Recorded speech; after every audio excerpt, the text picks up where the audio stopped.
자, 저는 눌렀습니다. 아, 네. 다 눌렀죠, 사실. 네네.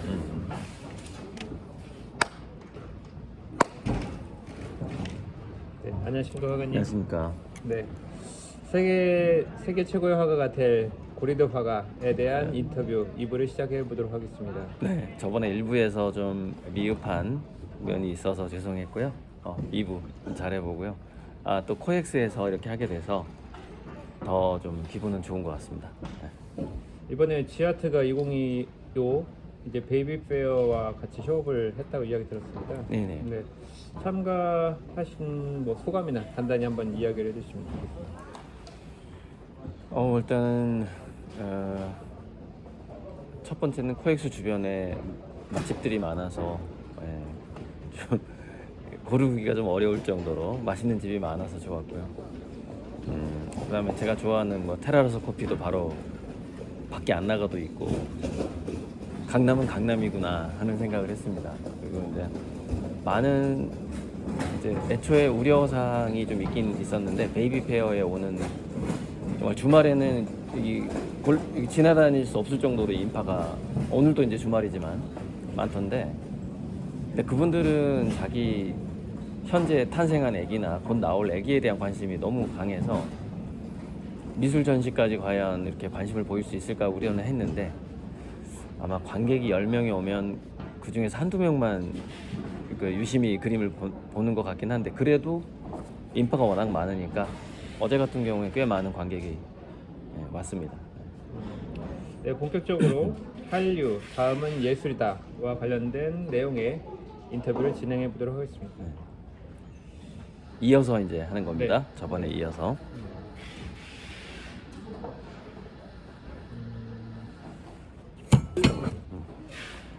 잠시만요. 이거를 제가 한번 갖고 계세요. 읽고서 이야기를 해도 될 것 같아요.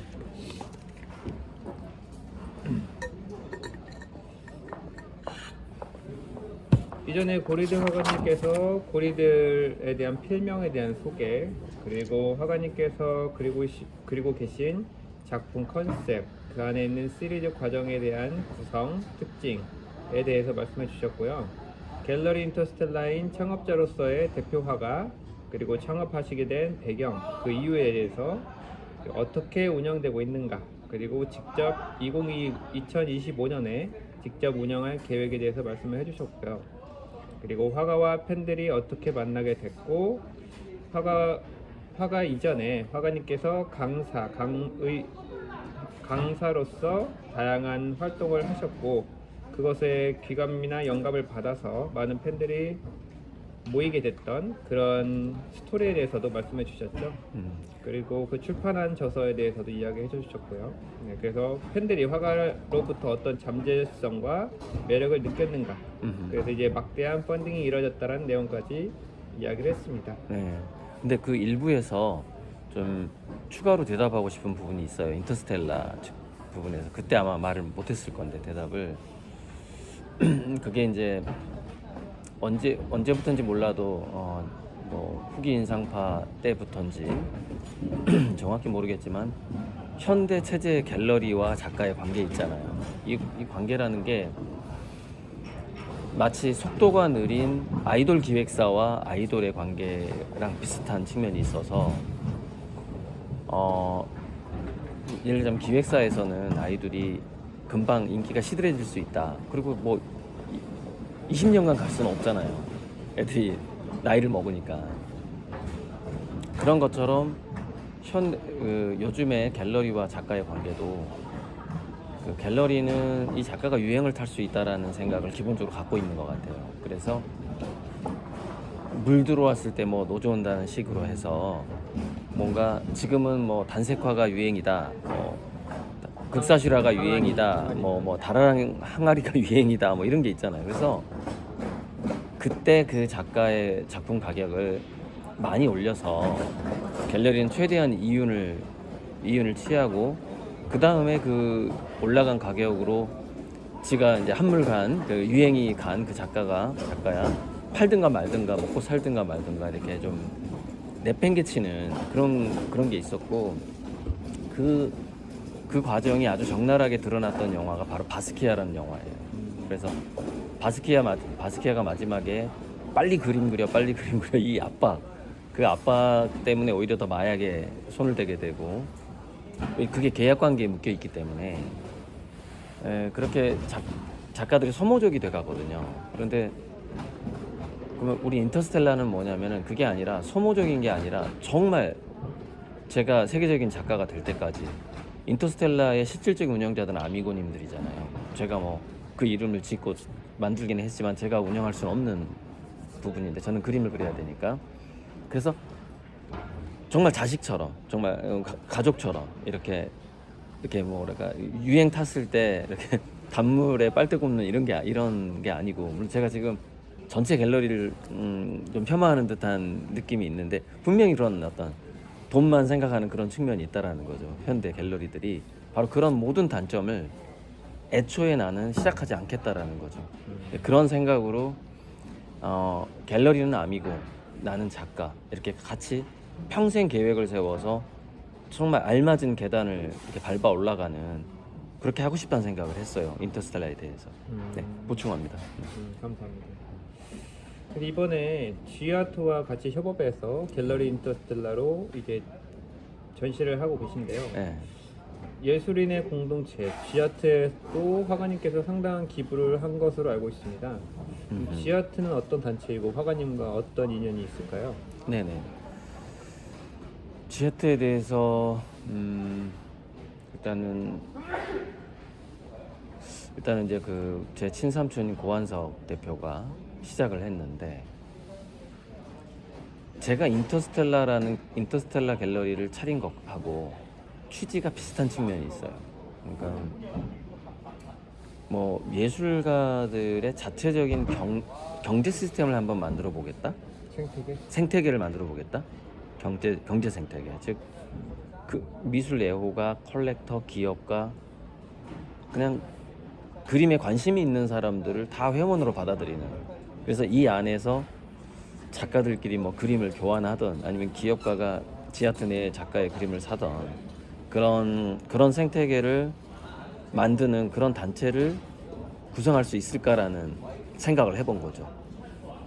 그렇게 해서 시작을 했고, 그러다 보니까 지아트에는 어떤 분들이 많냐면은 은퇴하고 그림을 시작한 분들이 꽤 많아요. 그리고 비전공자인데 취미로 미술을 시작한 사람들이 많고, 일단 처음에는 그렇게 시작했어요.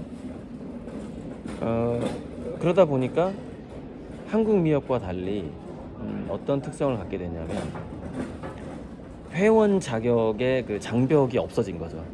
왜? 관심만 있으면 회원이 될 수 있고, 가입비가 없었으니까. 최근에는 생겼지만 가입비가. 그런데 어쨌든 그 또 작은아버지가 삼촌 사업이 어려워져서 지속적인 사실 후원금이 들어가요. 이 단체를 유지한다는 게 현수막 하나 거는 것도, 전시 현수막 하나 거는 것도 돈이기 때문에 갤러리 대관료 들어가고 운송비 들어가고 그러니까 전시를 계속 하는 것 자체가 미술 단체니까 전시는 매년 해야 되는 거고. 그렇죠. 그래서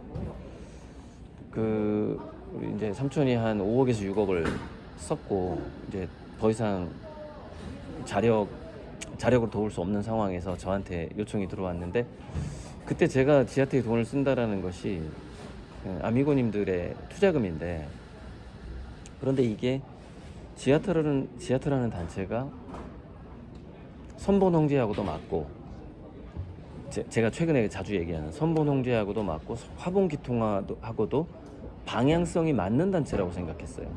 왜냐면은 구성원이 일단 다양하고 예술에 관심이 많고, 그래서 늘 우리 지아트 오프닝 할 때마다 소리 크게 지르는 전업작가협회 회장님이 오셔요. 네. 그 사람이 항상 하는 말이 있어요. 최근에 이제 우리나라 정치가 좀 어지러우니까, 아무리 세상이 타락하고 뭐 정치가 혼란하고 뭐 해도 우리 예술만은 순수한 영원성을 추구합니다, 이렇게 외치는 그 전업작가협회 그 회장님이 꼭 와서 축사를 하시는데, 그 축사처럼 예술에 관심이 있는 사람이라면 지금의 자본주의 이후의 자본주의, 제가 늘 얘기하는 선본주의, 열어가는 데 있어서 좀 더 최소한 조력자가 될 수 있는 사람들이지 않을까라고 생각을 한 거죠. 그래서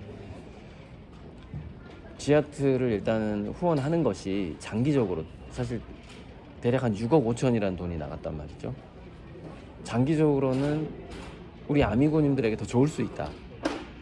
당장에 좀 아깝지만 그런 판단을 했고, 그래서 더 추가 투자를 받았죠, 아미고님들한테. 그래서 지하트에 투자하신 분들이 또 한 10분이 넘고,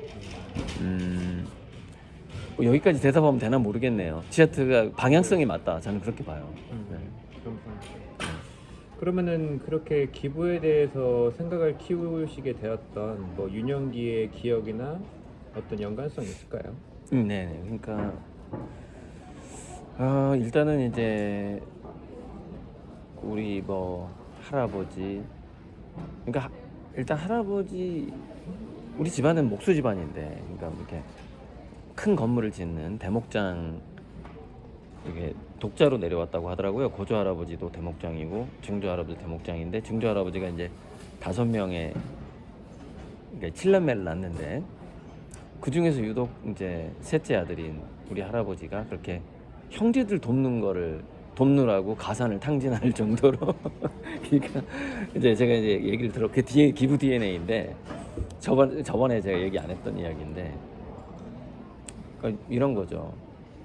집을 지으려고 한옥을 지을 수 있는 그 소나무가 귀해요. 예전에 나무가 많았다 하더라도 반듯해야 되기 때문에, 커야 되기 때문에 대들보 이런 목재를 구해야 되잖아요. 그래서 열심히 농사를 지어서 이제 우리 기와집을 지어야지라고 하면서 그 목재들을 다 마련을 했다는 거예요, 집을 지으려고. 근데 그걸 팔아서 막내 학비를 했다는 거예요. 그러니까 할머니 입장에서는 곧 내 집이 완성될 뻔했는데 우리 할아버지가 자기 마음대로 형제 학비로 장학금을 써버리는 거예요. 이제 막 이런 식으로 누가 어렵다면 막 줘버리고. 그러니까 계속 평생 가난한 농부로 이제 할아버지는 이렇게 가게 되는 거죠. 그러니까 자기 집, 정말로 뭐냐면은 우리가 이런 말이 있잖아요. 기둥뿌리를 뽑아서 뭘 한다는 말이 있잖아요. 그것처럼 정말로 집을 지을 기둥하고 대들보 목재를 팔아서 형제들 학비로 쓴 사람이에요. 진짜 할아버지가. 정말 이게 실화가 있는데, 근데 뭐 정작 할아버지도 그렇고 할머니도 좀 마찬가지고, 할머니도 이제 그래서 결국에는 절에 들어가고 이제 보살로 살다가 돌아가셨는데, 그러니까 스님 모시다가 돌아가셨는데, 하여튼 그런 어머니도 그렇고 기본 DNA가 있는데, 거기에 플러스 제가 이제 초등학교 5학년 때, 우리 시골에는 교회가 없었어요. 제가 사는 곳에는. 저는 초등학교 5학년 때 광주로 이사 가서 십자가를 처음 봤어요. 그 전에는 이제 초등학교 기억을 떠올려 보면은 뒤쪽에 아담과 이브 그림이 있었어요.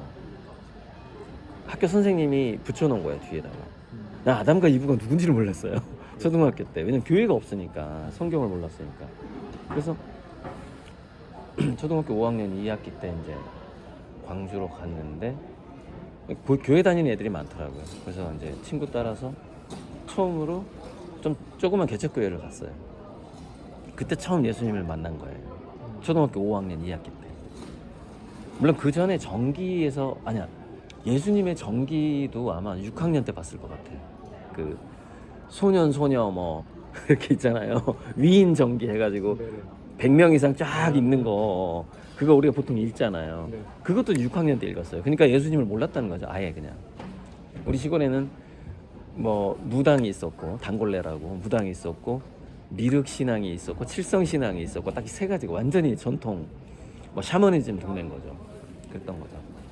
어쨌건 그래서 성경을 알게 되고 예수님을 만났는데, 그 베푸는 삶이 그렇게 쏙 들어오는 거예요, 저한테. 그래서 그때 저는 뭐 우리가 그 학교에서 장래 희망을 써내세요라고 이렇게 설문지 같은 거 있잖아요. 그거 있잖아요. 그때 제가 5학년 2학기 때 교회를 다니고 나서 초등학교 6학년 때인가 5학년 2학기 때는 제 장래 희망이 자선사업가였어요.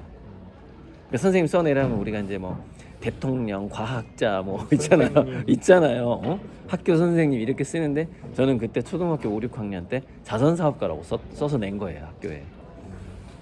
그랬는데 이제 실제로 이제 우리 아미고님들한테 정말 죄송한데 허락도 없이 제가 선심성으로 여기저기 좀 돈을 어려워 보이는 사람들한테 썼는데, 돈을 그렇게 쓰면서 경험한 게 그 각각의 사람마다 참 그릇이 있구나. 이 사람한테는 요만큼만 줘야 되는데 이만큼 주면 탈이 나고, 이만큼 줘야 되는데 이만큼 주면은 갑자기 얘가 도둑놈 10호로 바뀌는 거예요. 더 뺏어가려고 하고, 이런 걸 다양하게 경험을 지금 했고 지금도 하고 있는데, 그거에 대한 좀 수업료라고 생각하지. 하고 있는데, 그래서 기부가 아니구나. 그러니까 자선 사업이라는 것은 뭐냐면은 이 순환 시스템, 경제의 생태계라는 것을 건강하게 만드는 것이 진짜 기부구나라는 걸 알게 된 거죠.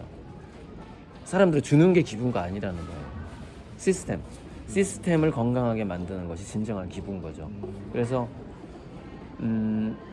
결국에는 그 어떤 선심성으로 돈을 쓰는 행위는 중단하게 됐고, 선본홍제라는 것에 더 이제 신경을 써야 되는 것이고, 선본홍제의 설명은 좀 이따 또 나올 것 같긴 한데, 예. 그래서 그 선본홍제로 가는 길에서 가장 기본적인 것은 제 그림이 좋아져야 된다는 거죠. 전 세계인들에게 매력적으로 보여져야 한다는 것이죠. 그래서 지금은 2025년에는 그림 그리는 데 에너지를 거의 100% 쓰는 그런 한 해가 될 것 같습니다. 아무튼 기부에 대해서는 느낌이 뭔가 벌써 엔딩으로 가시는 느낌. 그러니까 엔딩으로 가면 안 되는데 어쨌건 기부 DNA에 대해서는 그렇게 설명을. 근데 이게 이렇게 가야 좀 마무리가 될 것 같아서. 네. 물 한 잔 살짝 드시고.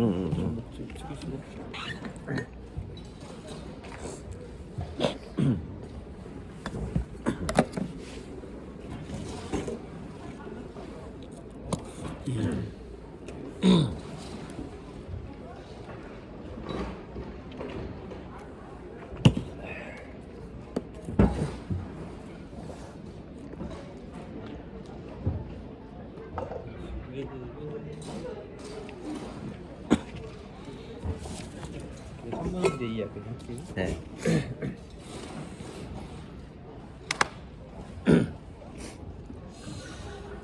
먼저 선물을 전하는 마음을 가진 사상이라고 해서 네. 선본홍제라고 대략적으로 알고 있는데요. 네. 혹시 그 이념에 대해서 더 설명해 주시겠습니까? 네. 선본홍제는 선본주의와 홍익재물의 합성어인데, 홍익재물은 우리가 이제 단군 신화에서 보면은 홍익인간이라는 걸 가장 사람들이 많이 알 건데, 그 이전에 환단고기에 보면은 환웅이라는 단군 이전에 환웅이라는 존재가 먼저 정말로 이제 뭐 하늘나라에서 지상으로 내려와서 나라를 만들 때, 그때는 홍익인간이 아니라 홍익재물이라는 거 불렀어요. 홍익재물이 이제 저는 홍익인간으로 타락했다 이렇게 생각을 하는데, 홍익재물이야말로 그 조금 전에 기부에서 선본홍제로 가야 된다라고 말을 했듯이, 홍익재물이야말로 하나의 시스템이거든요. 그러니까 그것은 경제 시스템일 수도 있고 에코 시스템일 수도 있고, 홍익재물이 시스템인데, 그러니까 널리 만물이 이렇게 하라예요. 만물이 이루어지려면 전체 시스템이 좋아져야 만물이 이렇게 되는 거잖아요. 만물이니까 어차피 여기 만물에는 뭐 성간 우주 인터스텔라까지 포함되는 거예요. 별과 별 사이도 다 만물이고, 지구만을 얘기하는 건 아니죠. 그 만물은 그게 홍익재물의 뜻이고, 선본주의라는 것은 제가 2020년경에 만든 말인데, 자본주의 이후는 어떤 시대가 될까를 생각했을 때 이미 누군가가 획득한 자본을 기반으로 돌아가는 경제가 아니라 누군가에게 주어진, 그것이 신이 될 수도 있고 타인이 될 수도 있고 자연이 될 수도 있는 거. 자연이 주는 게 뭐 신이 주는 건데, 누군가로부터 받은 선물을 가지고 돌아가는 경제 시스템이 되겠구나라고 생각을 했어요. 자, 왜 그랬냐면은 두 가지 이유 때문에 선본주의를 떠올렸어요. 첫 번째는 인공지능이었어요. 그러니까 인공지능과 로봇이 점점점 발달하게 되고 인간을 능가하게 되면 2024년에 벌써 뭐 AGI가 나왔느니 이런 얘기가 오갈 정도고 올해부터는 이제 개인 휴머노이드 비서가 이제 돌아다니기 시작할 거라는 거거든요. 25년부터. 그럼 얘네들이 생산적인 활동, 지적인 활동, 교육도 이미 하고 있고 AI가 교육을 하고 있고 이런 활동들을 하기 시작할 텐데 그러면은 만약에 한 기업인 한 명이 그 로봇 회사를 운영한다면 그 한 사람에게 막대한 돈이 쏠릴 수밖에 없잖아요. 그러면 이 사람은 그 돈을 어떻게 해야 되느냐? 다시 풀 수밖에 없다는 거죠. 즉 선물로 다시 뿌릴 수밖에 없다는 거예요. 그래야만이 또 살 사람이 생기고 하니까 물론 지금 자본주의도 약간 그런 측면이 있긴 있죠. 그걸 기부라고 하는 거고 뭐 메세너라고 하기도 하고 뭐 그렇게 하기도 하는데 그걸 또 세금이란 형태로 내고 있기도 하고 그 부분하고 그래서 모든 생산 활동이 인공지능 로봇으로 넘어갔을 때 대다수의 실업자가 되는 백수가 되는 사람들은 기본소득이라는 이름이든 뭐든 간에 선물이라는 걸 가지고 이제 살아갈 수밖에 없네. 일단 그 생각을 했고 또 하나는 에너지 효율성 즉 대체 에너지 중에서 특히 태양광 하나만 생각을 해봐도 태양에서 1초 동안 제가 태양에 화가잖아요. 태양 열심히 그리고 있어서 태양에 대해서는 가끔 검색을 해보는데 우리 태양계의 태양이 다른 태양계는 더 큰 태양이 있을 수도 있고 더 센 게 있을 수도 있어요. 우리 태양계의 태양에서 단 1초 동안 발산되는 에너지가 우리 지구에 사는 인류가 100만 년 동안 쓰는 에너지라는 거예요. 태양의 1초 에너지가 자 일단 지나가고 우리 태양계에서 단 1초 우리 태양계 태양이 단 1초 동안 쏟아내는 에너지는 지구의 전체 인류가 100만 년 동안 쓰는 에너지와 비슷하다. 그리고 또 뭐더라? 아무튼 그 여러 가지 그 비교하는 게 있어요. 이 지구에 들어오는 전체 태양열 에너지를 우리가 만약에 전기 에너지로 바꾼다면 하루치를 가지고 뭐 100년을 쓴다거나 뭐 1년을 뭐 이래요. 어마어마해요. 그러니까 지금 우리가 태양광 패널만 한 가지만 생각을 해봐도요. 에너지가 공짜가 된다는 것은 시간 문제라는 것이죠. 모든 것이 공짜가 되는 거예요. 자, 지적인 활동, 생산 활동, 에너지 전부 다 다시 선물이 돼버리잖아요. 자연계의 선물이 돼버리잖아요. 근데 이게 다시 선본주의로 돌아가는데 최초에 우리가 기후위기가 오기 전에 최초의 원시부족 사회는 동굴 밖에 나가기만 하면 그냥 과일이 있었고 뭐 바다에 가면은 그냥 채취할 수 있는 조개가 있었고 그때는 냉장고가 없었다는 거죠. 그냥 자연계 전체가 냉장고였다는 거죠. 지구 전체가. 그때가 원시 선본주의 사회라고 생각을 해요. 원시적 선본주의 사회.